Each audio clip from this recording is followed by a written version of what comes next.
Hello and welcome to episode 278 of the Clean Energy Show. I'm Brian Stockton. I'm James Whittingham. This week, the Port Authority in Newark's New Jersey airport is retrofitting their historic air terminal to get rid of fossil fuels. Now, if only they could retrofit the airport to include a Cinnabon. A listener who I called a hero writes a letter full of climate despair as an act of therapy. We respond, but only after I discuss it with my chatbot therapist, Linda. Hopefully she doesn't call me a lazy good-for-nothing again this week, because it's getting hard to tell the difference between her and my dominatrix chatbot. A teenager failed their driving test because the electric car they were driving was too high-tech. Ironically, the examiner who failed the teen will soon be replaced by a robot. Oh, that and more on this edition of the Clean Energy Show. How are you? I'm exhausted from the intro. Yes, look for the outtakes coming soon to a Patreon near you. You know, it only took us an hour or so to do the first minute. Well, Brian, last Friday I had a weather report, the first ever James Whittingham weather report for the Clean Energy Show. Let's go back in time now to Friday and listen to what I had to say. And Brian, this is the Clean Energy Show weather report for Friday, September 12th, and it was humid all night, all day. I couldn't sleep last night, had to turn on the air conditioning, close the windows, and now today we've got a weird storm. Now, that's probably normal for a lot of people, but not for us. It's never humid in September, ever. It's just constant thunder. We get hot, we can get over 30 in September, but it's so dry that you could, dehydrate food. It's just very unusual to be this humid and stormy. I've never seen anything like it the decades I've lived here. The climate is weirding. So that's what the popular climatologist with Environment Canada says. The climate is weirding. It's trying to put it in every person's language. It's weirding. It's just not going to be normal anymore. And this humid weather where I had to turn on the air conditioning in mid-September to get it through the night because it was so humid is so weird. It is utterly weird. Yeah, I have exhaust fans in my bathrooms upstairs, and they go off automatically when the humidity is high, and typically that's when you have a shower. But no, they're just going off now because it's too humid in the house for no reason other than it's humid outside. Yeah, my doors aren't closing. This is late June, early July for here, maybe. We get a flow of humid air. But in September, in my decades and decades of life, it has never happened, and it is just strange. This is on top of the fact that it is smoky every day. U.S. and Canadian refineries are switching to winter-grade gasoline starting around September 15th, mandated by federal and provincial regulations to ensure easy vehicle startup in colder temperatures. It might seem weird for you in the southern states to have to do this on September 15th, but it is a federal regulation there, and it is in Canada as well. And the transition is often a trickle effect, starting with northern regions gradually spreading south as fuel inventories deplete. And this change results in more volatile fuel containing higher levels of butane, which allows for better vaporization and engine performance in cold conditions. But summer gasoline contains about 1.7% more energy than winter gasoline. There's a fact for you. So you're going to get less mileage, less fuel economy in the winter starting in September 15th, even if you're in Florida. Warm-up times aside, that's why you could measure reduced fuel economy outside the summer months. Yeah, kind of weird thing. And we have a refinery down the street here, and it is in changeover mode, as they say now. Yeah, so is that sort of like a major operation to switch over to this new formulation? I believe it is. Sometimes they do maintenance when they do changeover in the spring, so they'll have signs up saying we're in changeover right now, and there's a lot more people around. I think it's less in the fall, but in the spring when they do the changeover, there's a lot of maintenance that goes on. So I took a road trip in my EV the other night to the halfway point between the two major cities here to pick up my son, who is carless. If you've listened to the show, his car broke and it's gone to car heaven.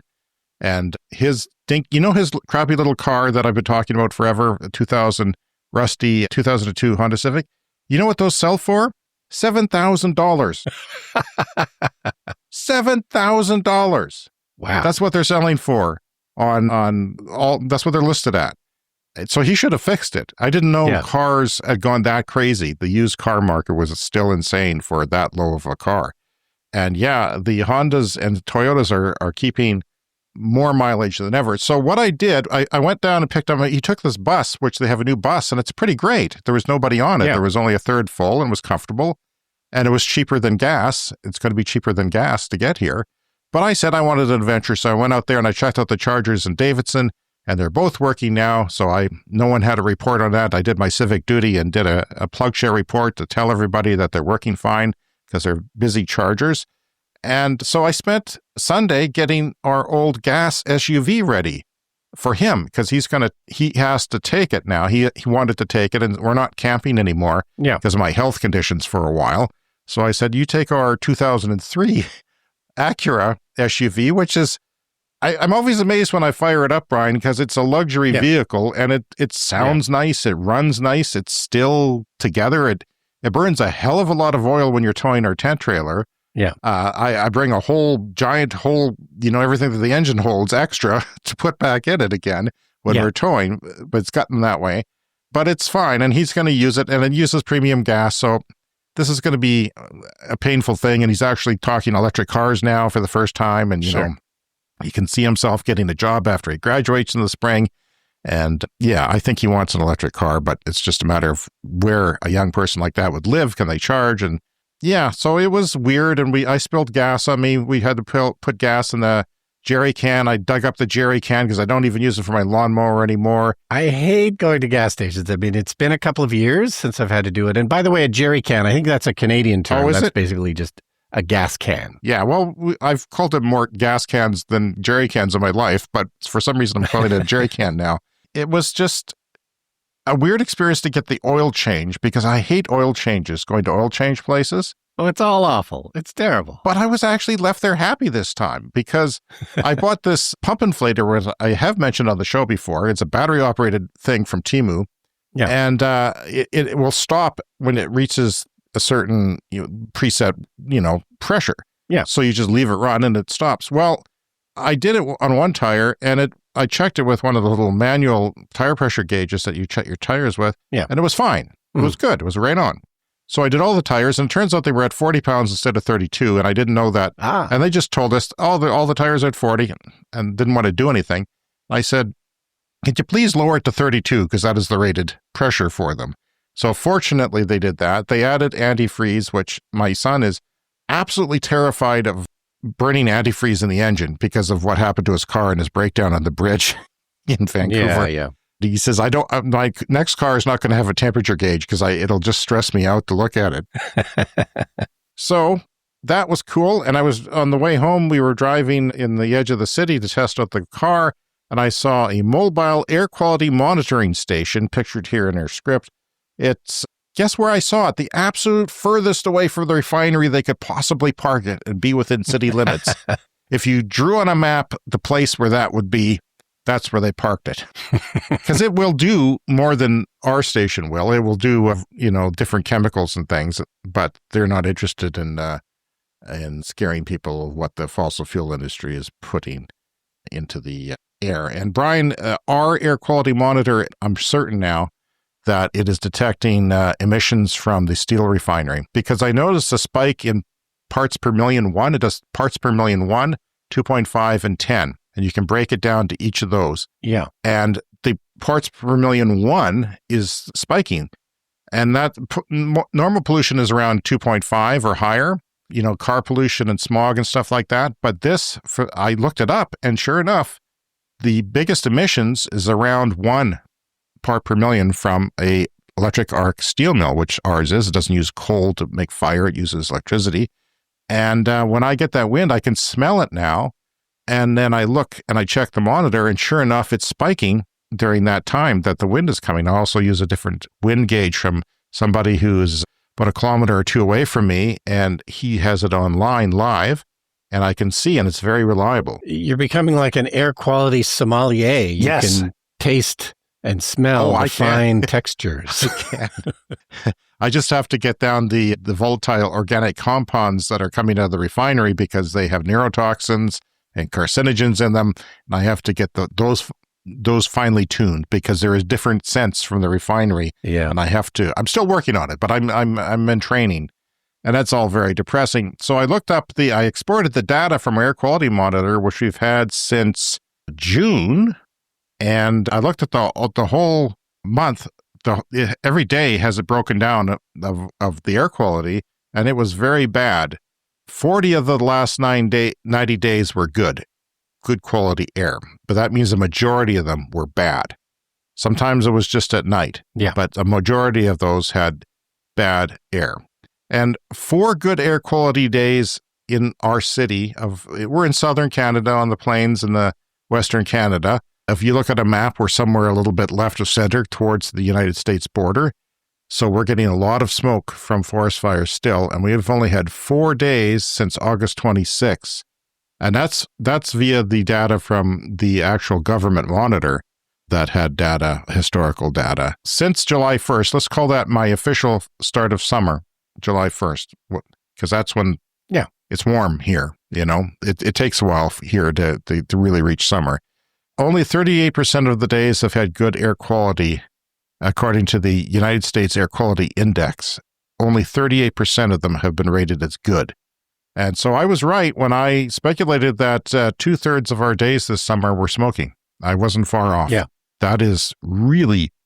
I mean, can you remember smoke as a kid? Like, I don't remember any smoke as a kid. No, I remember one bad year when I had an apartment on Cameron Street. So that was about 30 years ago. I remember we had a bunch of forest fire smoke one summer, and that 30 years ago, but I don't remember it before that. Well, I don't remember it at all. Like, I don't remember forest fire smoke as a kid. I don't remember it much. I know in the 2000s, we've had the odd day, here and there of a little bit of smoke, but it's gotten so worse since 2023. 2023 was the worst on record, and there's all kinds of studies coming out right now on the 2023, how many people it's killed in the world. And, we had a story last week about the economic impacts, about the hours lost and the hospital room visits up. Yep. But that is kind of the theme of this show is things are bad now. They're only going to get worse. And we'll get to that later about a letter from our friend who has a little bit to despair on climate. But we'll try and turn that frown upside down a little bit later in the show. Okay, so this is from Canary Media, electrifying the Newark airport. So I thought there was tons of interesting things in the story because we've talked about retrofitting buildings before and getting rid of fossil fuels and electrifying and putting in heat pumps and so forth. But there just was a ton of things in here that I thought was interesting. First of all, just from an architecture standpoint, because I'm a big fan of interesting architecture. So this Newark airport building is from 1935, and it was the first passenger air terminal in the United States. Really? And they don't use it as an air terminal anymore. It's just they've converted it into administration for the airport, but they saved it. It's this amazing Art Deco building from 1935, and it really reminds you of an old train station. Like you can easily imagine a train station built in this kind of style, marble and terrazzo everywhere and, the Art Deco. So it's just a gorgeous building, and I'm so glad they saved it. We had a fabulous Art Deco airport building like that in our city, and, they tore it down decades ago. Like It's been gone for a really long time. It was probably from the 40s, I think, and they probably got rid of it, maybe back in the 60s. But yeah, they still have this old one from 1935. It's the first edifice owned by the Port Authority of New York and New Jersey, which is a bi-state transportation agency, to undergo an all-electric retrofit. So this Port Authority, they have more than 1,000 buildings, and they're going to retrofit all of them eventually. They're going to be carbon neutral by 2050 is their plan. It's always usually more difficult, the older the building is, but this is the first one that they're doing. So it's sort of a test case and a sort of in many ways, like a worst case scenario. Like if they can retrofit this one, then they should be able to retrofit all of them. So they put 5 large heat pumps on the roof for zero emission heating and cooling. They put an energy recovery system in to recycle waste heat from the locker and the IT rooms. They added a system that can dial down power use when the grid is strained by high demand. I thought that was interesting. And in the parking lot, they put in 29 charging ports for electric vehicles. Okay, so there were gas boilers as well, and they replaced them with electric resistive gas boilers. Now, that's not as efficient as a heat pump boiler, but as we've discussed before, you often can't swap out a heat pump boiler for a natural gas boiler because they just work at too different a temperature. The heat pump will always tend to work at a lower temperature, and then the piping just doesn't work. You need a different diameter pipe if you're going to do, a heat pump boiler. So they went with electric resistive boilers instead. So not as efficient, but simpler. And I think sometimes that's the answer as well. We don't always have to go with the most complicated solution. Electric resistive heaters, they tend to use more energy, but they're a very, very simple mechanism. And the heat pumps are going to end up doing most of the work. So this took 18 months to do. It cost $15 million, and they estimate that's about $3 million more than if they had stuck with natural gas and upgrading the natural gas. So it did cost them more.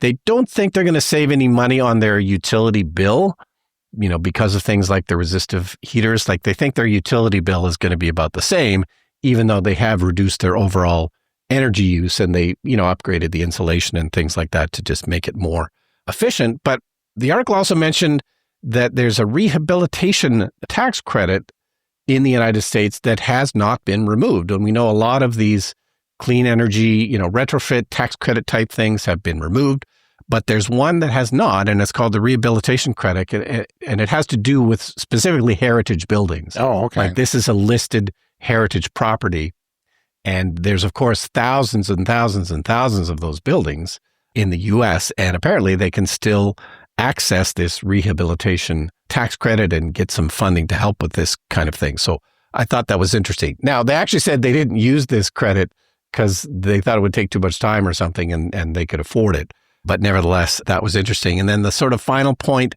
the director of operations, who was kind of in charge of all this at the Port Authority, said he did this in part because he worked on a climate change project for school with his 14-year-old daughter.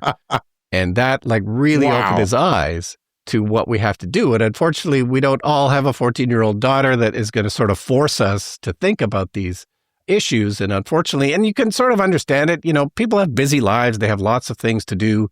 You go gas up your car, you drive to work, you've got other things to worry about than trying to remake the energy system.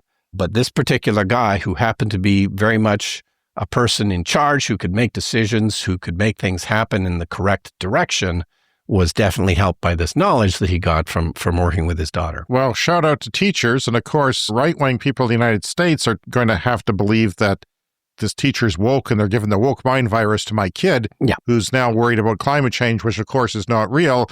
Let's burn coal because it's pure and we'll go back to the 50s and women can be in the kitchen and barefoot and that's what they want. And just, I don't know.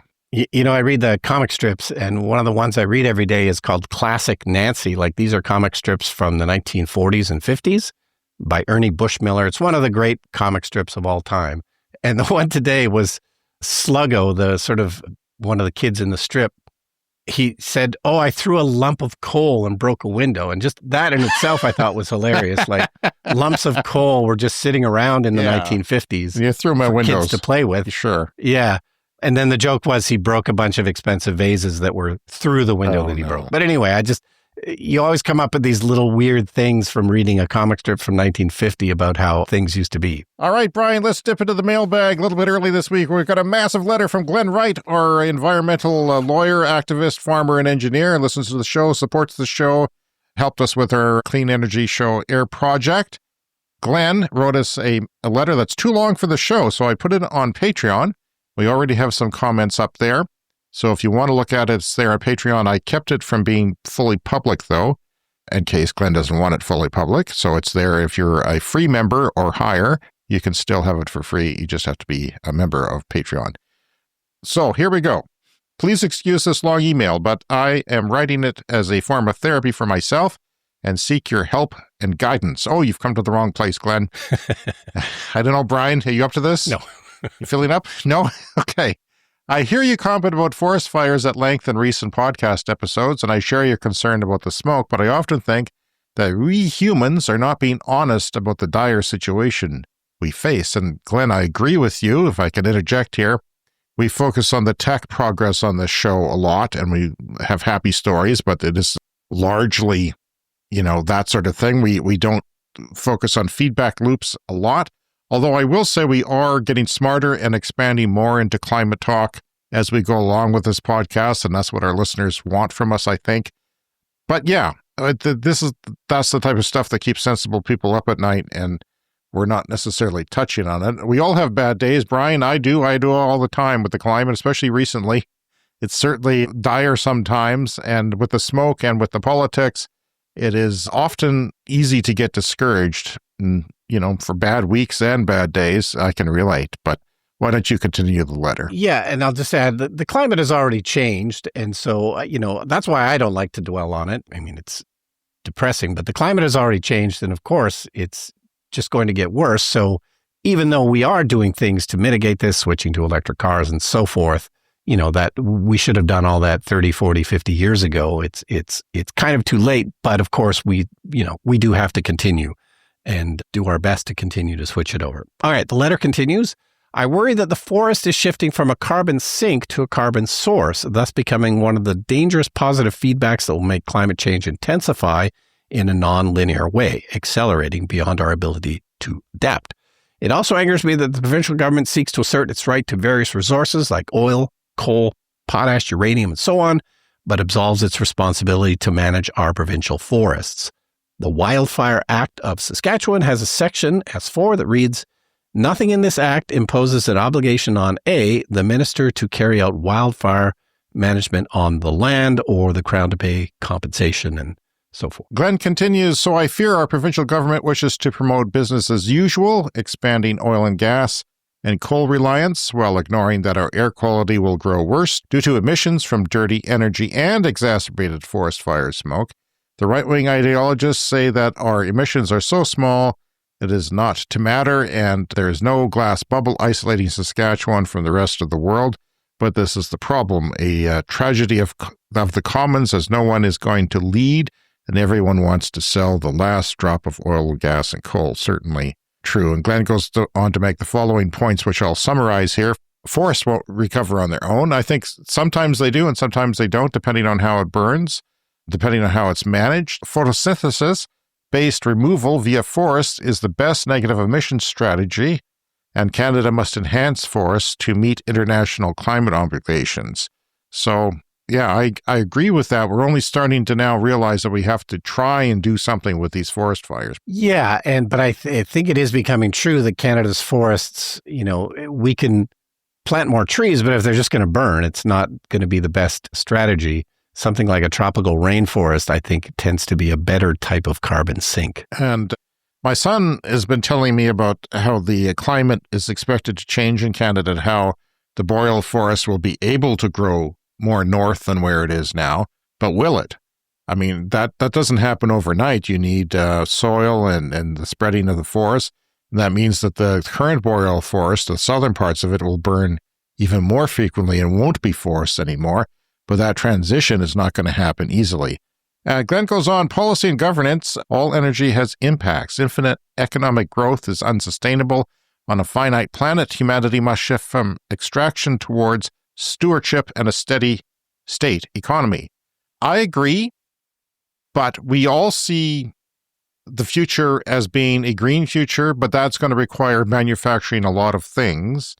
But when we get there, when all vehicles are electric and whatever that is, how many ever vehicles there are, hopefully there's less of them, and more public transportation and more local neighborhoods to live in, it becomes a circular economy. That means when you build something like a battery for a bus or an EV, you recycle the whole thing. And I'm very encouraged by the recycling that is available for batteries, because it's even more than 100%. It's almost 100% now.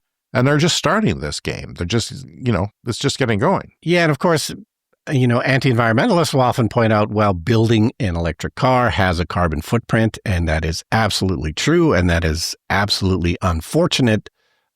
But I don't see us stopping the production of cars. So, that seems like the only way forward. And then, eventually we'll get to a point where, the batteries are just simply reused. So humanity must shift away from extraction towards stewardship and a steady state economy. Agreed, but we are so far away from that I can't even begin to fathom that, because they're look at the political resistance to renewables as something different, the change there.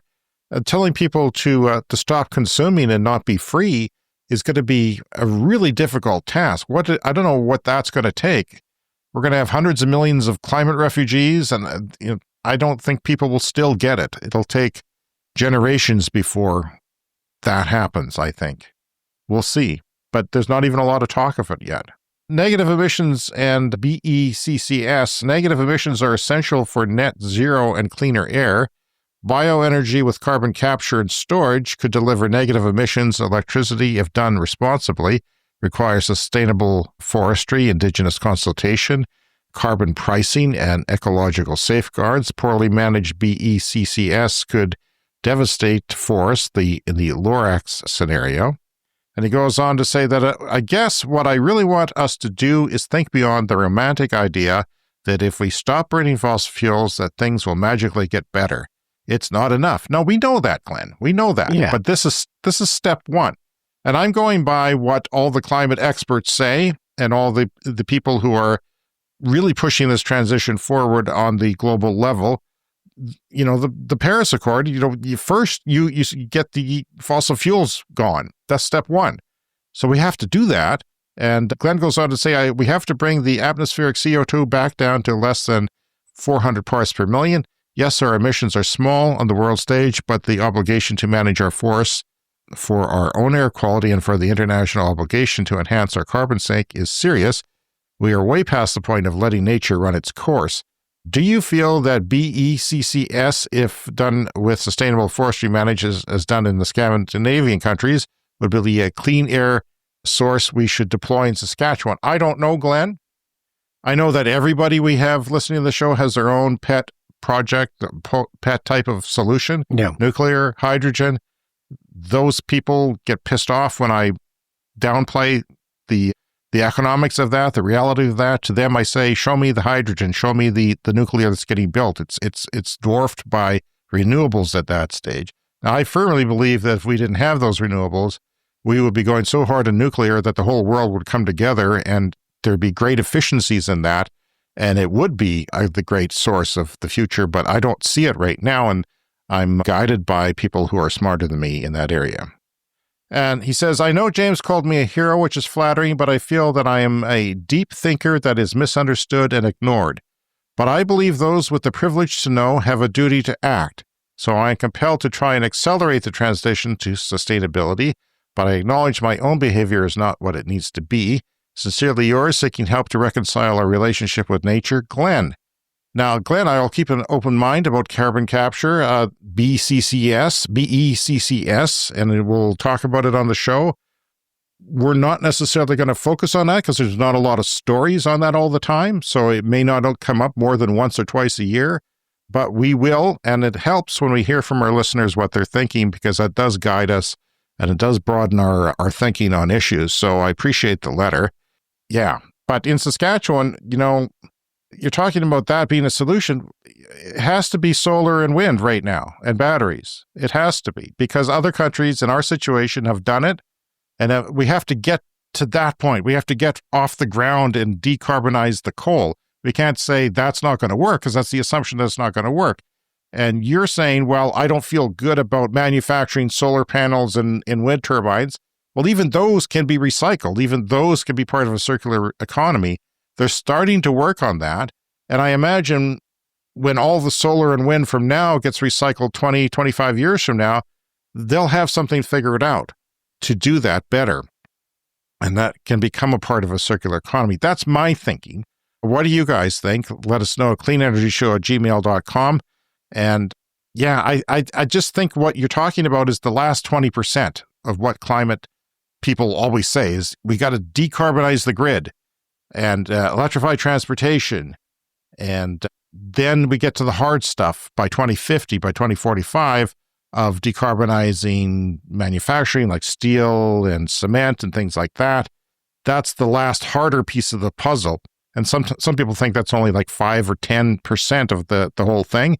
Well, maybe, solar and wind may not do everything for Saskatchewan and batteries. And maybe that's when we have to start talking about what you're talking about.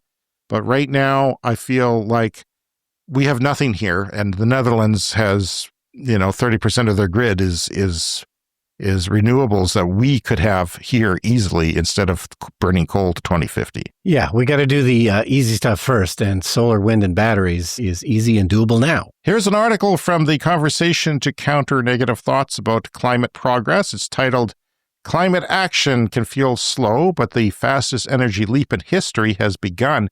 This is on The Conversation, and it argues that despite perceptions of slow progress, the world is undergoing the fastest energy transition in history.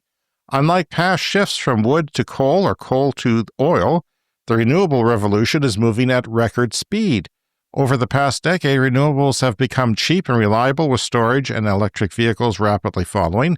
Investment is soaring. Clean energy spending in 2025 will reach Australian $3.3 trillion, more than double what fossil fuel spending is. Solar and wind now dominate new capacity worldwide, especially in China, the EU, the US, India, and across the global south. Developing nations like Pakistan, Sierra Leone are rapidly adopting solar. Emissions are decoupling from growth. China's emissions are falling even as GDP rises. Renewables, EVs, batteries are now on an S-curve, accelerating sharply. Fossil fuels are being displaced, with coal plants closing in the UK and Poland reducing reliance. And this article stresses that progress is real, and dismissing it risks fueling climate fatalism, which we don't want to do, and that is something we all fall into. And I can say right now, I don't like the climate the way it is. It's horrible. And, the more north you go, Brian, the more the climate changes. And we talk about the Arctic going up by 6 degrees and everyone else going up by 0.5 or 1 degree. And we're feeling that here because the boreal forests are burning. And there's a long list of positive things that are happening. We know positive things are happening. We report on them every week on the podcast. We keep thinking we're hitting peak oil use. And then, it always seems like we're not quite there to peak oil use. So, that kind of thing can be discouraging. But I think the overall point is true, that this is likely the fastest energy transition in history. It just can't seem to go in, we need it to go faster, but how you get, all the billions of people on Earth to make this go faster at the same time, tricky. Glenn, we'll take your points, and there's more discussion on our Patreon page about that letter, and we will consider it and get back to you throughout the show. It's not something we can address all in one episode, but I'm sure we'll have it in our minds as we go forward. Thank you for the letter. All right, now on to a funner and lighter story. Teen fails driving test. This is from Drive Tesla Canada. Now, I think we've talked a little bit about driving tests before. I believe your kids took their driving test in the Nissan Leaf. Is that correct? My son did. My daughter did in the Bolt. Oh, yeah. Okay. It was less than a year ago, I think. So, yeah. Or no, it was 2 years ago. Yeah. And when my son took his driving test, we had both a gas car and an electric car. So we did have to sort of make a decision. We thought, it'd just be easier to use the gas car. And that was the one he was more familiar with. But anyway, the story points out there is, potentially some issues with using an electric car on your driving test. And so this happened in North Bay, Ontario, here in Canada. And the story says this person's daughter was using the family's Model Y long range after their truck was unavailable for the test. So I think they were thinking the same thing. They were planning to use the gas vehicle for the test, but they ended up with the Tesla Model Y. After completing the test and receiving 100%, the examiner failed to give her a pass, claiming the car was too high-tech, specifically mentioning the regenerative braking system and a green light chime. So the Tesla has a cool feature that when the light turns green, you're waiting for the light to change, you get a little ding. And it's great because if you're not paying attention, if your eyes are wandering or whatever, ding, it reminds you that the light is green and you can go, because we've all been waiting behind people at a green light that aren't going because they're not paying attention. But the regenerative braking thing seems to be the larger thing. And if you can look at it just for a second from the perspective of the examiner, if you give a test to somebody and you don't ever see them using a brake, you might think to yourself, oh, this person is never going to know how to use a car with a brake. It's a bit of a stretch, but that's the thinking. And if you don't know, how these cars work, you might assume that this high-tech car, and it's, a Tesla looks very high-tech. It's got the screen. It's got all the things happening on it. You might assume, oh, it's not the driver slowing the car down. It's the car slowing itself down through some kind of, like radar cruise mechanism. It's not like they put it on full self-driving and just said, no. Let me just program that in where we're going. But I will push back because a lot of cars have tech these days. If you look at cars that are coming out, they all have high tech. The detection of a green light is something that any car can have. It has nothing to do with it being electric. Yeah, and lots of cars have an emergency braking that kicks in if you're going to hit something. So mine has a little picture of a pedestrian that shows up if I almost hit somebody. I just noticed that the other day. But still, you would think that a driving examiner who's giving these tests, like they're going to be giving, hundreds of tests in a month. You'd think that they would have come across many, many, many electric cars with regenerative braking by now, or at least have had like a 30-second. North Bay. That's true. North Bay, it's close enough to Toronto that I'm sure there's tons of electric cars there. But a 30-second staff meeting would also address this because I could see somebody having like we talk about this stuff all the time. I've been using regenerative braking for at least 5 years now. I did find it very weird when I first got my car, and I did actually shut it off for a while. Mostly because I found it difficult to back out of the driveway. I was always lurching the car back and forth, backing out of the driveway, and I got annoyed with myself. Yeah. So I turned it off for a while. Now, we've got a button that does that, though. You probably had to go into the computer screen and dink with things. Yeah, you got to change things on a screen. There's another Canadian expression. Now I use it, and it's the greatest thing ever. Like, why would you use two pedals when one can do the job most of the time? It's just way sort of more efficient and smart. It is. And it's easier in stop and go traffic. You're not lifting your leg up off the floor to go somewhere else. And it's just also, if you take your foot off the pedal, the accelerator pedal, it starts to slow down right away. So there's that quick, immediate slowing down before you get to the brake. If it will slow you better than in an emergency if you have to go for the brake quickly. Now, my daughter did take the Bolt, which is a bit techy of a car. And it was brand new, I think, at the time, about a year and 3/4 ago, because she's turning 18 in November. And that's when she did it. And I remember thinking, I hope this is okay. I hope they don't get weird about things. But she wasn't using regenerative braking. Neither of my kids. They don't drive enough to get used to it. So I think that was the issue. And my son, drives another car. So he always turns it off. Yeah. And I think my son was, how old is he? He's turning 22. So almost 6 years ago, he took his driving test in the Leaf. And I'm pretty sure he was the first one in Saskatchewan because I asked around and he had never seen an electric car before. Yeah. And that was when the heater worked because it was winter when he took that test, kind of cold. Actually, we weren't going to use the electric car because we got rear-ended in the Prius when we were driver training the 2 days before his test. Yeah. Because he stopped at lights, which you don't do here. If it turns orange and you can stop, you're supposed to stop. So he was practicing what to do on the test, and boom, some jackass who was possibly drunk ran into the back of us. Anyway, the story had a couple other great examples here of this happening. This has happened before.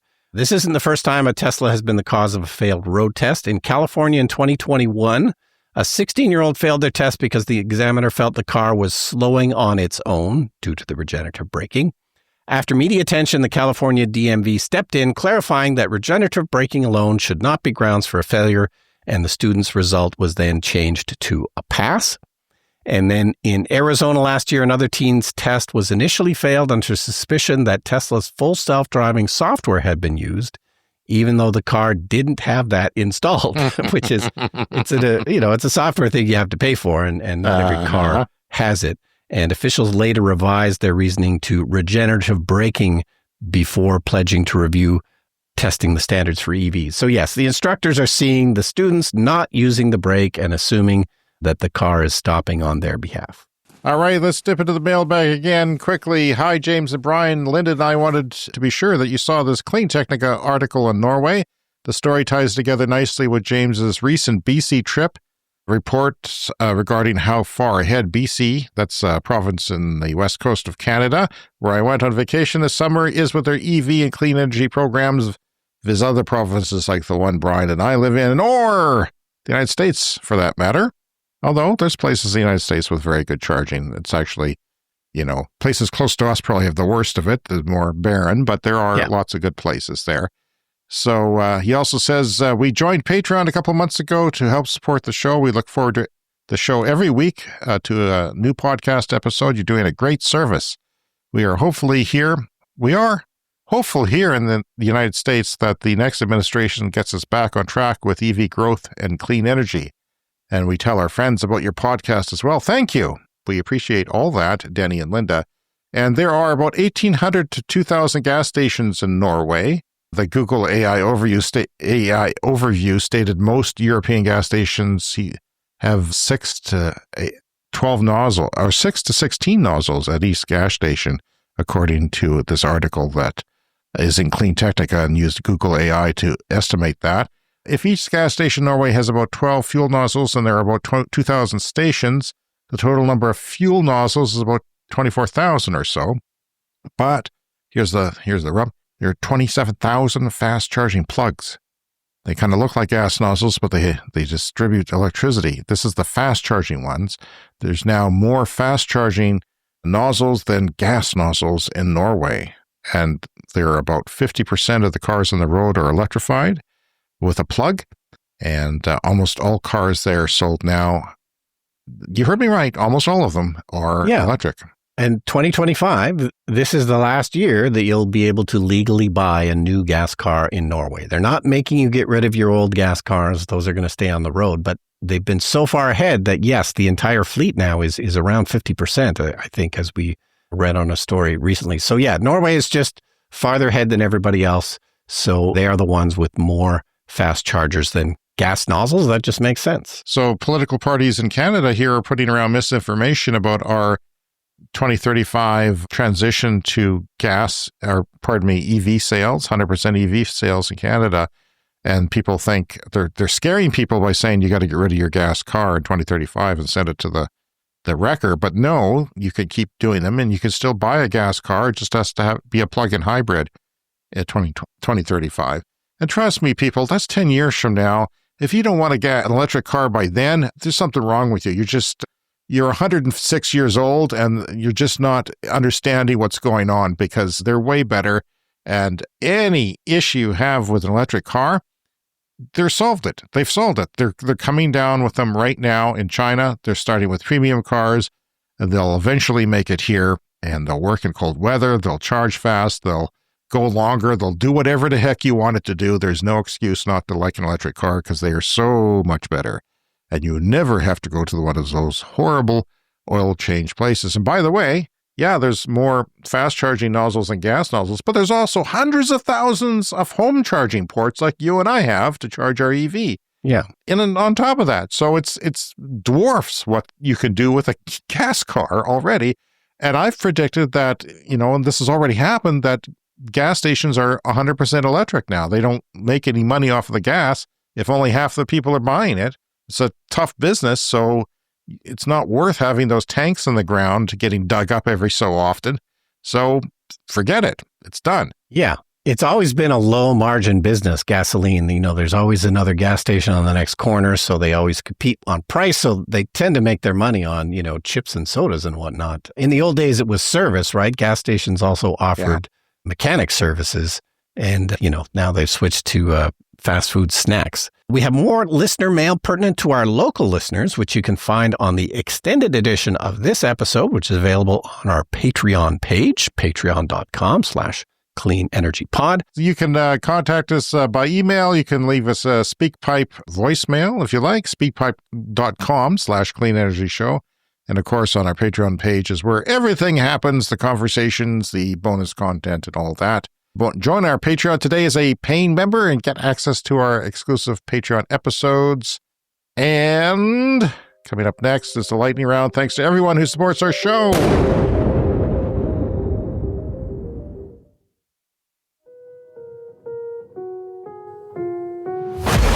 For the lightning round. The Lightning Round is a fast-paced look at the latest headlines in climate, clean energy, and transportation. Geothermal startup Rototherm uses refrigerants, not water, to make energy. The new technology aims to lower costs and increase bankability by reducing the need for re-drilling and replacing pricey components.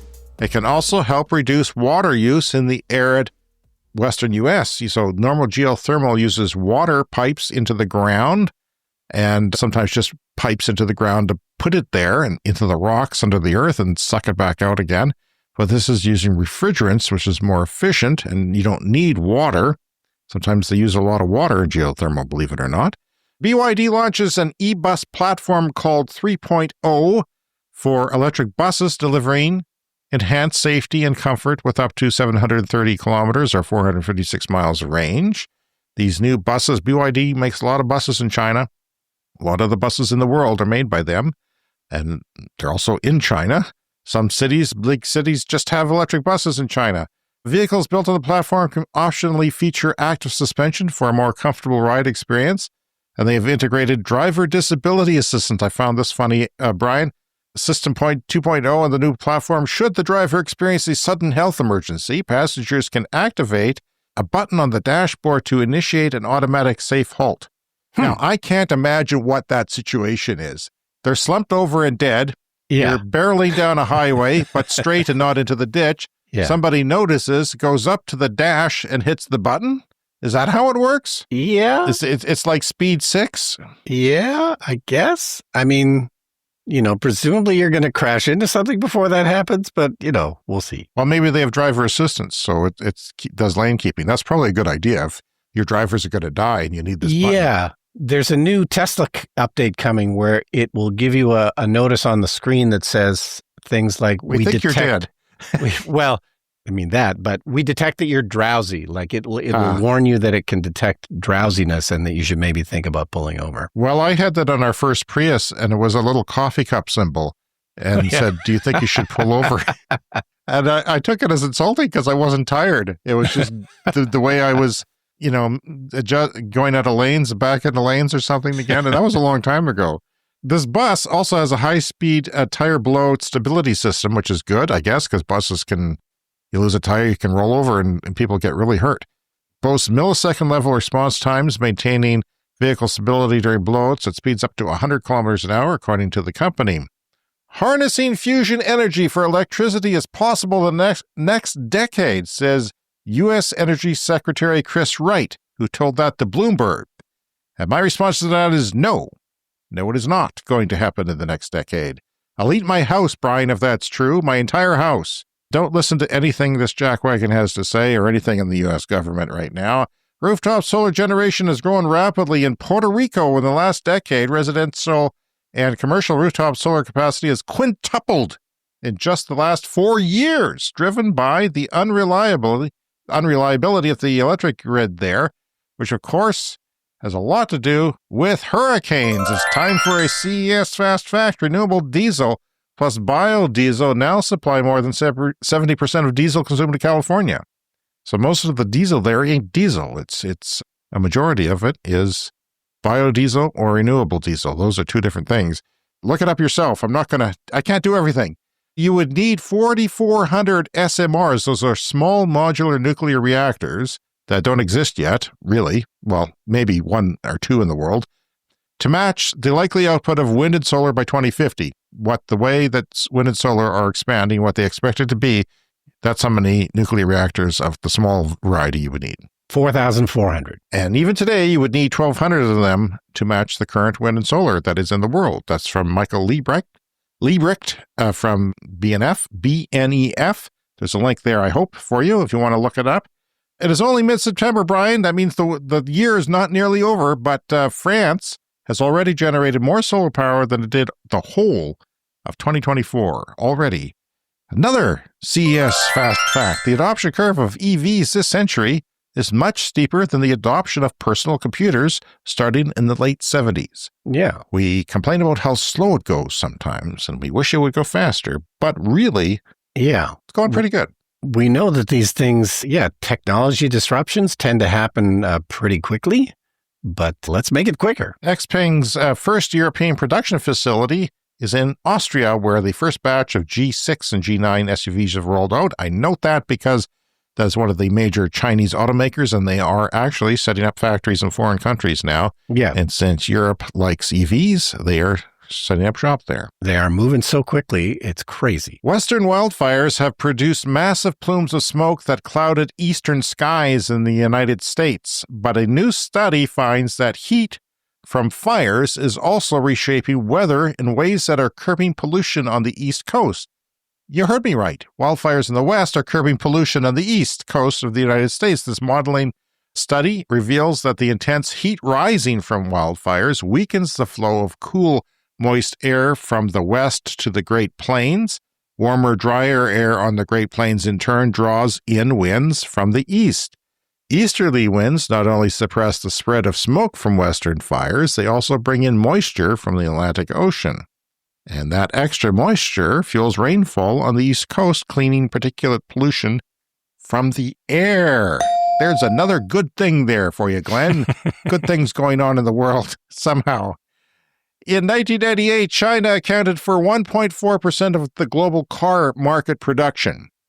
In 2023, it was 38.4% of global car production. So about 25 years to go from 1.4% to 38.4%. That's something that's moving quickly. Yeah. China targets 15.5 million new energy vehicle sales in 2025 with a 20% growth year on year. New energy vehicles means it could be hydrogen, but there's not too many of those, or a plug-in hybrid, or a full electric vehicle. So 15.5 million. I mean, when we started this show, there wasn't that many in the world, I don't think. It's just crazy. China has realized an automotive industry growth stabilization plan aimed at achieving key economic development goals for the sector, which is good. Another one for you, Glenn. Global EV market has surged with 1.7 million sales in August, which is up 25% year on year. That's good. I'm sorry, but it's displacing fossil fuels, and I'm happy about that. And finally this week, I thought I'd share a wonderful short video for the BBC, perhaps you've heard of it, about corn or maize. We call it corn. The rest of the world calls it maize. Yeah. Farming in Malawi in Africa, the communities heavily rely on corn crops, but due to climate change and erosion, the ground is very hard there, and it's very difficult and laborious to cultivate before they plant the corn or maize. An NGO got many communities planting their crops deeper in the ground. I think it's more than 30 centimeters, with places for water to pool alongside the planting. And when they did this, the crops produced 40% larger yields. The video shows just how much bigger, and it's really significant, this technique is using. But, Brian, the digging was backbreaking, so solar of all things, came to the rescue. So that's where this device could come in handy. It's a solar-powered tractor that uses a chain to dig into the earth. The AFTRAC tractor was designed by engineers at Loughborough University in the UK. I've designed this to be the least electric vehicle in existence. It's very old school. It's like a 1950s tractor, but with modern day batteries. So what that enables you to do is that if an electrical component like a motor goes wrong, you can fix that component with a little bit of know-how in the field. The tractor is charged by a microgrid that's been set up in the village.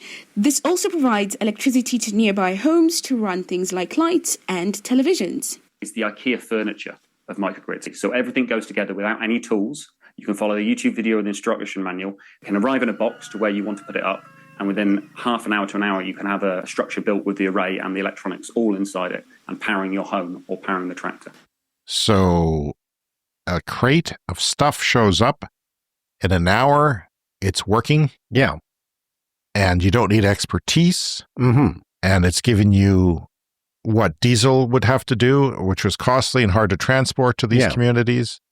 And voila. And the tractor itself, if you watch the video, has a little solar panel, a big solar panel on it. Yeah. So it's charging as it sits in the field as well. It's got batteries in it. This microgrid has given the community TVs. They have TVs in their homes now, and they have more crops to pay for the TVs, all because of cheap solar. And that is another wonderful thing. Well, maybe they could make a fusion reactor that comes in a kit like that you can build yourself at home. Maybe that. Yeah, I think that would work. All right. That is our show for this week. You can contact us, cleanenergyshow@gmail.com. On social media, we're Clean Energy Pod. There's, of course, our Patreon, patreon.com/cleanenergypod in the merch store. And remember to hit the follow or subscribe button on your podcast app, and you will get new episodes every week. Thank you to all our Patreon members for supporting the show. And every week we get a shout out to our executive members, Green Bastard and Brent Routley. Thanks to everyone for supporting our climate positive content. And we'll see you again in 7 days. See you next week.